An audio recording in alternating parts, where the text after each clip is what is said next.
Hey there, Bulba fans. Playing through Pokemon Sun and Moon, I have to say I was quite shocked to reach the end and complete the Pokedex only to find out there's a lot of Pokemon missing from the game. Okay, yeah. Hard to have them all in one game, sure, but there are certain Pokemon that I argue based on their physiology that should have been in the game.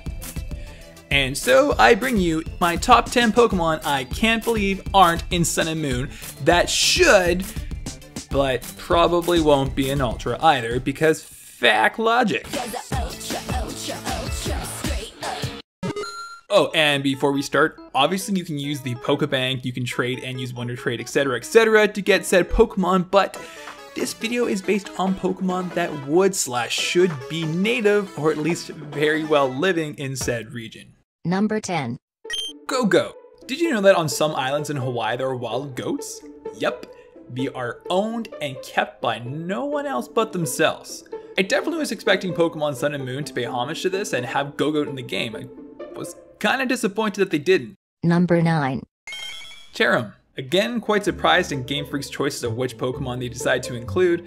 I mean, it's the Blossom Pokemon, the form that is brought out by Sunshine. I can say with confidence that this Pokemon would be living in Alola, where its true potential could be met by high quantities of sun. Doesn't take a genius to figure that one out. Blah. Number 8. Sunflora. Let's think about this for a minute. A Pokemon that's name is Sunflora. It is a sunflower, and its category, formerly known as species, is, you guessed it, sun. Yeah, let's leave that Pokemon out of a game that's based on the sun. Don't forget that it needs the Sunstone to evolve. Good planning, Game Freak. Good planning. Number 7. Volcarona. Considering it is the sun Pokemon, one would think, oh, I don't know, it'd be in the game. But I guess they left the other sun Pokemon out, so eh. But then they also have another sun Pokemon in the game. There is a lack of consistency here. It is just pseudo-legendary, so let's let it see the light of day in Ultra. Number 6. Tangela. Considering it is literally just vines, you'd think something like this would want to be somewhere sunny where you could get an abundance of food. Also, when you get a little bit deeper into Hawaii and some of the islands, it is quite jungle-like, and Tangela kind of comes to mind when you think of jungle. Well, it does for me. And it should for you. Hopefully we will see it in Ultra. 5, 4. Squirtle! Torchic and Squirtle. I'm gonna put these two together because they're starters. Hear me out. If you've ever been to Hawaii, you know that there are chickens that run around freely. So I'm kind of surprised this wasn't represented by Torchic. And then there's Squirtle. Squirtle! Come on. Turtles? Really, Game Freak? You're only gonna give me a turtle fossil? These starters have to be native to somewhere, so why not here? Number 3. Lunatone and Solrock. I was very surprised that these two Pokemon were not somehow incorporated into the game's storyline.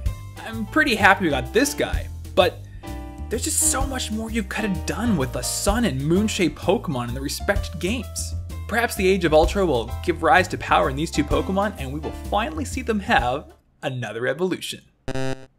Number 2. Tropius. Here's what happened.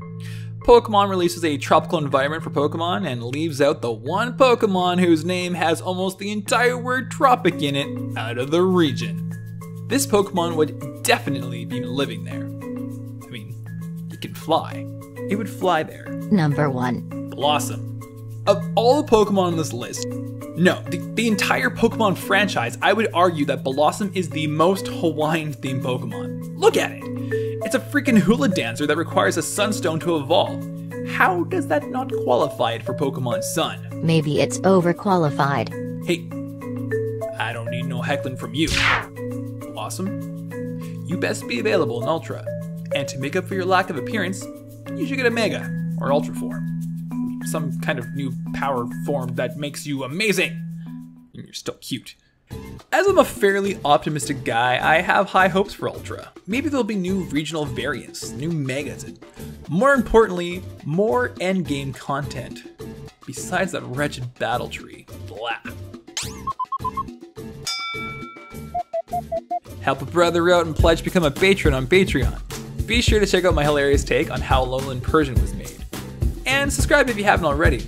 Maybe follow me on Twitter. Anyways, Professor Bulba, signing out.